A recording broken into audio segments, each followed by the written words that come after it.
사실 베드로도 어떤 좋은 취지를 가지고 이 이야기를 했을 텐데 왜 베드로가 예수님을 이렇게 막아섰을까? 왜 이런 반응을 했을까라고 하는 걸 우리가 생각할 수가 있습니다. 예수님이 베드로가 나쁜 의도를 가지고 한 건 아니잖아요. 좋은 취지를 가지고서 주님 그래서는 안 됩니다. 나라도 막아서겠습니다라고 얘기하고 있는 것이거든요. 이것에 대해서 예수님께서 평가하신 베드로의 이 말에 대해서, 이 판단에 대해서 예수님께서 판단하신 그 판단의 내용은 뭐냐면은 그것이 사람의 일이다라고 예수님께서 판단하고 계시는 거예요. 사람의 관점으로 볼 때에 고난과 죽으심과 다시 산다라고 하는 것이 크게 다가오지 않습니다. 별 가치를 느끼지 못합니다. 우리가 살아가는 모든 삶의 모습 속에서, 삶의 가치관 속에서 고난과 죽으심과 다시 사심, 그리고 내가 아니라 그 누군가의 고난과 죽으심과 다시 사심, 별 의미가 없거든요. 근데 우리가 살아가면서 사람의 일이라고 하는 것이 정말 중요하죠. 그리고 우리에게 있어서는 정말로 핵심적인 일입니다. 사람의 일을 따라서 살아가고 또 그 사람의 성취를 위해서 살아가고, 이것이 우리의 모습이잖아요. 그렇기 때문에 사람의 일이라고 하는 것은 우리에게 있어서 너무나도 중요한 의미가 있는 것입니다. 그래서 설교 말씀을 준비하면서 제 안에 문득 드는 생각이, 그런 생각이 있었습니다. 우리가 서로 살아가면서, 사람과 사람 사이에 서로 살아가면서 어떤 그 사람에게 감동을 주고 또 사람에게 어떤 그런 그 누군가를 감동시킬 수 있는 어떤 능력이 나에게 있다라고 하는 거, 그게 얼마나 중요한가. 그래서 정말로 한 가지라도 사람에게 어필할 수 있는, 그 누군가에게 어필할 수 있는 그런 것들이 있다면, 그것이 이제 예를 들어서 찬양을 잘해가지고 또 노래만 불렀다 그러면은 모든 사람들이 다 어떤 그 감탄한다. 또 정말 소중한 재능이죠. 음식을 잘해서 또 음식을 통해서 사람들이 깜짝 놀라게 한다. 이것 또한 놀라운 일일 것이고, 어떤 분들은 기술이 좋아가지고 손기술이 좋아서 문제들을 해결한다. 이것도 중요한 재능일 것 같고, 또 겉보기에 참으로 아름다워서, 너무나도 아름다워서 그냥 바라보기만 해도 기분이 좋다. 이것 또한 감탄을 자아내는 것이고, 이것도 참 소중하겠다. 그리고 어떤 분들은 그 분위기를 참 즐겁게 하잖아요. 만나기만 하면은 웃음소리가 나오고 즐겁게 하고, 이런 것도 너무나도 참 소중한 재능이다. 그러면 저 자신에게 뭔가 좀 이렇게 누군가를 감동시킬 수 있는, 감탄을 자아낼 수 있는 이런 것들이 나에게 있는가라고 돌아봤을 때 그게 없더라고. 그래서 참 그 안타까운 마음으로 정말 이 재능들은 참으로 소중하고, 이런 것들을 살아가면서 개발하고 하는 것들이 참 가치 있다. 문득 이런 생각이 들었습니다. 그래서 이제 저 자신을 돌아보니까 한 가지 그래도 조금 잘한다라고 할 수 있는 게 뭘까 하다가 보니까는 커피를 내리는 거를 제가 조금 잘하는 것 같아가지고 실험을 해봤어요. 어제 찬양팀 세미나에 제가 이제 이게 그라인더를 가져가가지고 갈아가지고 이제 정말 심혈을 기울여서 커피를 내려서 이제 그 찬양팀에게 드렸는데 감동을 안 하시더라고요. 커피가 연하다라고는 얘기하시는데 감동을 안 하셔서 제가 조금 낙심을 했어요. 왜냐하면 제 마음속에서는 뭔가 누군가를 좀 감탄시키고 싶은, 대단합니다, 이거 놀랍습니다라는 거를 제가 반응을 기대했는데 그게 안 되는 거예요. 그러니까는 제가 이제 참 개발을 많이 해야 되는데, 또 다른 영역에 좀 도전하고 싶어요. 그런 부분에 있어서는 정말 어떤 그 누군가에게 감동을 주고 싶은 그런 마음이 있고, 또 다른 면에 생각하면 어떻습니까? 어떤 것에 감동할 수 있는 사람이 된다는 거, 이것도 참 중요하겠구나. 어떤 사람의 가치를 알아주고 정말 대단합니다라고 하는 이 말을 해줄 수 있는 그런 어떤 인격과 그런 자세를 가지고 있고 감동할 수 있다라는 것도 얼마나 참 소중한가. 제가 경험을 해봐도 그렇고 누군가를 칭찬하고 격려할 수 있는 것이 얼마나 귀한 일인가, 이런 생각을 해보게 됩니다. 사람의 일이라고 하는 것이 우리에게 있어서 참으로 중요하고 가치가 있는 일이고, 또 그것이 우리 삶을 이루고 있습니다. 그럼에도 불구하고 주님께서 그것은 사람의 일이다라고 말씀하심으로써 어떤 우리의 생각과 우리의 가치관과 우리의 판단의 어떤 근거들에 대해서 예수님께서 말씀하고 계시는 거예요. 그건 사람의 일이다. 그것만이 전부가 아니며 우리의 생각과 판단과 사유와 이 모든 것에서는 그것을 뛰어넘는 그 어떤 것이 있다라고 예수님께서는 말씀하시기를 원하시는 거예요. 그러니까 수요일 날 우리가 이제 그 큐티를 하면서 그 큐티 본문 가운데에 부자는 절대로 천국에 들어가지 못할 것이다. 낙타가 바늘귀로 들어가는 것이 가능한가? 이런 말씀이 있었어요. 근데 그 말씀을 들을 때 어땠을까요? 사람의 관점에서 보게 된다면, 예수님 그런 얘기를 어떻게 할 수가 있습니까? 부자야말로 하나님께 축복받은 사람들이고, 부자야말로 우리에게 선을 행하는 사람들이고, 이 세상이 부자들의 세상인데, 부자가 절대로 천국에 못 들어간다고 한다면 어떻게 되겠습니까? 그 말만큼은 하지 말으셨어야 되는데, 왜 그렇게 말씀하셨습니까? 라는 그 말이 우리 가운데 튀어나올 정도로. 그게 난감한 거예요. 이 말씀을 묵상하기에. 그래서 어쩌면 우리가 사람의 일로서 모든 것을 받아들이게 될 때에 부자가 천국에 들어갈 수 없다? 주님 그런 말씀 마십시오. 그리마옵소서라는 말이 우리에게서 튀어나오려고 하는 거예요. 지금 부자들의 세상입니다. 우리가 있어서 우리가 부자들이 나눈 것을 우리가 먹고 살아가고 있습니다. 부자가 없어 우리가 살 수가 없습니다. 부자들의 세상이고 부자들은 복받은 사람들이고 부자들은 더 인격이 좋고 부자가 천국에 들어가지 못하면 누가 들어갑니까? 라고 우리가 항변하고 싶습니다. 주님 그리하지 마십시오라고 말하고 싶습니다. 마치 베드로가 예수님께 고난과 죽음과 부활에 대해서 말씀하실 때에 주님 그리하지 마십시오. 나라도 내 몸으로라도 내가 맡겠습니다라고 예수님 앞에 나아갔던 것처럼 그런 심정이 우리 가운데 있을 수 있을 거예요.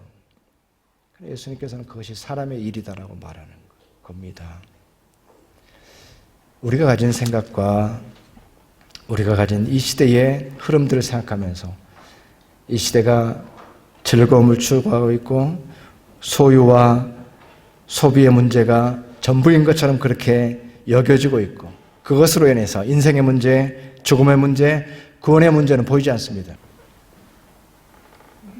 베드로의 그러한 고백에 대해서 사람의 일이라고 말씀하셨는데 예수님께서는 자기 자신의 고난과 죽음과 다시 사심이 하나님의 일이라고 말씀하고 계십니다. 이것은 하나님의 일이다. 하나님께서 이루신 것이고 하나님께서 정하신 것이고 하나님의 방법이고 하나님께서 성취하신 것이다 라고 하는 것입니다. 그것은 특별히 하나님께서 우리를 구원하시고자 하는 그 구원의 계획, 그 구원의 완성 이것을 의미하는 거예요. 하나님께서 하시는 일 그것은 우리를 구원하시는 것인데 모든 것이 그 구속의 역사 속에 들어있는 것인데 구원의 역사 속에 들어있는 것인데 그것의 가장 중요한 것이 아들의 고난과 죽음과 다시 사심이다라고 말씀하시면서 그 하나님의 일의 핵심이 바로 예수 그리스도의 고난과 죽음과 부활에 있다라고 말씀하고 계시는 거예요. 그것이 바로 하나님의 일이고 하나님의 구원의 역사이고 하나님이 세우시는 절대적인 기준입니다. 사람이 세우는 기준이 아니라 하나님께서 세우시는 절대적인 기준이 되는 것입니다. 그렇기 때문에 참으로 우리가 가진 신앙을 생각하게 될 때에 우리가 가진 신앙은 바로 예수 그리스도의 고난과 죽음과 다시 사심으로 세워져 있다라고 하는 것을 우리가 분명하게 기억해야 되겠고 다른 근거와 다른 가치로서는 우리가 존재할 수 없다라고 하는 것을 이해해야 되는 것입니다. 사람의 관점에서 보게 될 때에 그것은 참으로 고린도전서에서 얘기하고 있는 것처럼 예수 그리스도의 십자가가 사람에게는 어리석어 보이지만 하나님께는 지혜이다. 사람에게는 무능력해 보이지만 하나님께는 능력이다. 라고 하는 이 놀라운 말씀과 같이 그 십자가라고 하는 것이 우리에게는 어리석음이지만 하나님의 지혜이다. 하나님의 일이다라고 하는 것은 바로 그것이 얼마나 놀라운 일이며 그것이야말로 우리가 받아들여야 될 그것이야말로 우리가 순종해야 될 그리고 그것이야말로 우리가 붙잡아야 될 복음이다라고 하는 사실을 말씀하고 계시는 거예요. 이것이야말로 복된 소식이다. 사람의 관점에서 보게 될 때는 그것은 아무런 가치도 없는 것 같지만 하나님의 구원의 역사 속에서 보게 될 때는 이것은 하나님의 일로서 하나님께서 이루시는 것으로서 예수 그리스도의 고난과 죽으심과 부활을 말씀하고 계시는 것입니다. 이것은 우리의 이해의 차원을 요구하는 것이 아니라 계시로서, 계시라고 하는 것은 드러내 보여준다는 뜻이죠. 하나님께서 드러내 보여주시는 것, 드러내 보여주시는 것을 우리는 받아들일 뿐이에요. 순종할 뿐이에요. 이 테레사 수녀님이 얘기하는 인용을 그 책에서 하게 되는 것을 보게 되는데, 인간에게 있어서 아무리 큰 고난이라고 할지라도 하나님 나라의 관점에서 보게 된다고 한다면, 그 아무리 큰 고난이라고 할지라도 그것은 불편한 여관에서 지내는 하룻밤 같은 것뿐이다 라고 그렇게 표현하고 있습니다. 그 말씀을 이제 인용하고 있는데, 우리가 살아가는 삶의 모습이 전부인 것 같지만 하나님 나라의 관점에서 보게 된다고 한다면 그 고난이라고 하는 것, 너무나 큰 고난이라고 하는 것도 하나님 나라의 그 관점에서 본다고 한다면 불편한 여관에서 지낸 하룻밤에 불과하다라고, 그 관점으로, 영혼의 관점으로, 하나님 나라의 관점으로, 구원의 관점으로 모든 것을 바라볼 수 있다는 겁니다. 내 안에 있는 이 고난이라고 하는 것이 너무나도 크게 보입니다. 전부인 것처럼 보입니다. 그러나 믿음의 관점에서 보게 된다고 한다면, 하나님의 일이다라고 하는 관점에서 보게 된다고 한다면 그것은 불편한 여관에서 하룻밤 지나는 것에 불과하다라고 말할 수가 있는 것입니다. 그렇기 때문에 하나님의 일로서의 그 구원의 복음, 예수 그리스도의 고난과 죽으심과 부활 속에 담겨있는 그 구원의 계획, 이것에 대해서 우리 자신이 반응함으로써 나는 누구인가? 나는 그리스도인이라고 말할 때, 내가 어떻게 존재하는가라고 말할 때, 나는 예수 그리스도의 고난과 죽으심과 다시 사심에 반응함으로써 내 인생이 새로워지고, 예수 그리스도의 고난과 죽으심과 다시 사심에 응답함으로써 내가 새로운 생명으로 태어난 자로서의 우리 자신의 고백이 있게 되는 것입니다. 그것이 하나님의 일로서의 예수 그리스도의 복음을 우리가 받아들이는 것입니다. 사람의 일로 보게 될 때는 베드로가 그랬던 것처럼 주님 그리 마십시오. 그것이 무슨 가치가 있습니까? 라고 말할 수 있었겠지만, 하나님께서 정하신 계획, 구약에 참으로 제물제사를 통해서 보여주셨던 그 놀라운 그 과정들, 그리고 그 염소를, 아사셀 염소를 보내서 한 마리는 제물로 바치고 한 마리는 광야로 떠나보내서, 물론 그 부분에 대해서 이제 해석들은 여러 가지가 있을 수 있지만, 예수 그리스도의 죽으심과 참으로 다시 사심의 놀라운 복음의 핵심이 그 아사셀 염소를 통해서도 참으로 우리에게 보여지는 것을 보게 될 때, 그것이 정말로 예수 그리스도 안에 있는 하나님의 그 놀라운 하나님의 일로서의, 하나님의 계획으로서의 복음이라고 하는 사실을 우리가 받아들이는 것, 사람의 일로서 받아들이는 것이 아니라 하나님의 구원의 계획 가운데에 예수 그리스도의 고난과 죽으심과 부활을 우리가 받아들이는 것, 하나님의 일을 받아들이는 것, 하나님의 구원의 계획으로 놀라운 예수 구원의 복음을 우리가 받아들이는 것, 사람의 일로서 그것이 무슨 가치 있을까라고 하는 것이 아니라 하나님께서 친히 성취하시는 것으로서 참으로 그 예수 복음을 받아들이는 것이 우리에게 요청되는 것이죠. 그래서 예수님께서 결국 오늘 말씀에서 베드로에게 참으로 책망하시면서 또한 요청하고 있는 것은, 사람의 일을 생각하면서 하나님의 일을 생각하지 아니하는 것, 결국은 네가 하나님의 일을 생각해야 된다. 예수 그리스도의 구원의 그 복음을 중심으로 살아가야 된다. 그리 마옵소서라고 예수 그리스도의 그 길을 막으면서 살아가는 삶이 아니라, 하나님의 일, 하나님께서 계획하셨고 하나님께서 원하셨고 친히 이루신 예수 그리스도의 그 복음을 중심으로 살아가야 된다라고 하는 것을, 다시 말해서 사람의 일이 아니라 하나님의 일을 생각하면서 살아가도록 베드로에게 도전하고 있는 거예요. 이제는 베드로는 다르게 살아가야 됩니다. 다르게 판단해야 됩니다. 예수님께서 사람의 일이 아니라 하나님의 일을 생각하면서 살아가도록 말씀하고 있기 때문에 그렇습니다. 우리는 신앙생활하면서 그렇게 얘기할 수도 있겠죠. 열심히 살았습니다. 많이 희생했습니다. 그럼에도 불구하고 그것이 복음 중심의 삶이 아니라고 한다면 우리는 다시 생각해야 되는, 사람의 일을 생각하느라고 하나님의 일을 생각하지 않는다고 한다면 사람의 일로 볼 때는 충분합니다. 사람의 일로 볼 때는 만족스럽습니다. 나는 충분히 헌신했습니다. 나는 만족스럽습니다. 부족함이 없습니다 라고 말한다고 할지라도 하나님의 일이라고 하는 예수 그리스도의 그 복음의 관점에서 본다고 한다면 우리가 그 복음 앞에서 어떻게 살아가고 있는가, 복음 앞에서 책임 있게 살아가고 있는가를 돌아봐야 되는 것입니다. 베드로도 부족함이 없었습니다. 베드로도 한 제자로서 부족함이 없었습니다. 내가 내 생명도 주님을 위해서 바치겠습니다 라고 말했으면 무엇이 부족했겠습니까? 부족함이 없었습니다. 그러나 주님께서는 요청하셨어요. 사람의 일로 살지 말고 하나님의 일을 생각하면서 살아라. 예수 그리스도의 복음을 중심으로 살도록 말씀하고 계시는 거예요. 우리의 만족이 중요한 것이 아닙니다. 우리가 얼마나 헌신하느냐가 중요한 것이 아닙니다.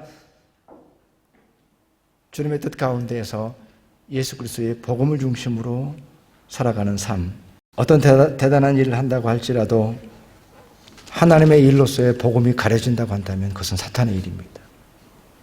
대단한 용기가 있고 대단한 헌신이 있어도 그것을 통해서 예수 그리스도의 고난과 죽으심과 부활의 그 복음이 드러나지 않는다고 한다면 그것은 사탄의 일이라고 하셨기 때문에 사람의 일로서 우리는 경계해야 되는 것입니다.